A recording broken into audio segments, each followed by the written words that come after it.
పూర్వకాలంలో ద్రవిడ దేశంలో ఒక రాజ్యం ఉండేది. ఆ రాజ్యంలో ఒక శివాలయంలో ఒక అర్చకుడు పరమశివుణ్ణి నమ్ముకుని అర్చకత్వం చేశాడు.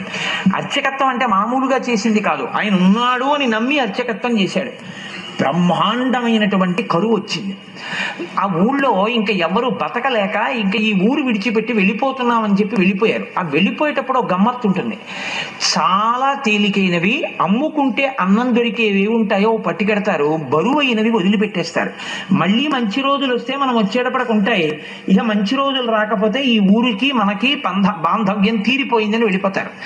వాళ్ళు వెళ్ళేటప్పుడు ఆవుల్ని గేదెల్ని తీసుకెళ్లరు. ఎందుకు తీసుకెళ్లరో తెలుసా అండి? తమ కడుపు నిండడానికే మార్గం లేదు, ఇంకా వాటిని ఏం మేపుతారు. కాబట్టి కరువు వచ్చినప్పుడు ఆవుల్ని గేదెల్ని ఇంకా పోషించలేక ముందు నీరు పోయలేరు, కాబట్టి వాటిని వదిలిపెట్టేసి వెళ్ళిపోతారు. అలా వెళ్ళిపోయారు ఆ ఊళ్ళో వాళ్ళందరూ.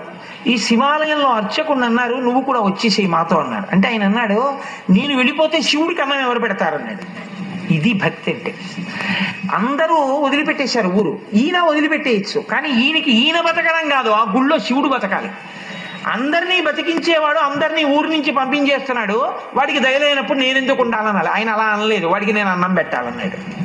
ఇదే భక్తి అండి అని ఉండిపోయాడు. అందరూ వెళ్ళిపోయారు. ఈయన ఊరు మొత్తం మీద ఒక్కడే ఉండడం అంటే మీరు ఆలోచించండి ఎలా ఉంటుందో. ఇప్పుడు పక్కింటికి వెళ్ళి అడుగుదామంటే కూడా ఎవరు లేడు, మాట్లాడడానికి కూడా ఎవడో ఉండడం. ఎవరున్నారు? శివుడే ఉన్నాడు అంతే, నమ్ముకున్నవాడు. ఆయనకే చెప్తున్నాడు, అందరూ వెళ్ళిపోయారయ్యా, నేను ఒక్కడనే ఉన్నాను, నీకోసమే ఉన్నాను. నేను వెళ్ళిపోతే నీకు ఇంత ముద్దెట్టేవాడు లేడు, ఇంత ముద్దెడదామని ఉన్నాను. నాకు దొరికితే నీకు సగం పెడతాను, నాకు దొరకడం మానేసింది అనుకో, ఇద్దరం పస్తుందాం అని చెప్పాడు.